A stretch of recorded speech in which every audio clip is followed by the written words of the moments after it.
0.1 as a fraction.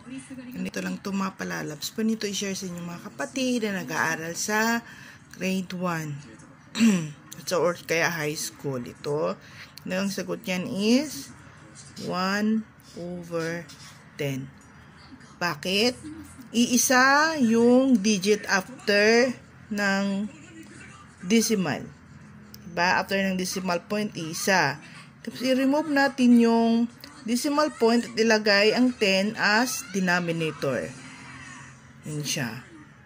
Bakit? Kasi nasa 10th place siya, ngunit din i-reduce sa lowest term kasi hindi na po pwede. Maliit na 1/10. Ganun yun, diba? 0.1 after ng decimal point kasi nasa 10th siya. 10th place. So, ganun yun siya. Ganun lang yun mga palalabs.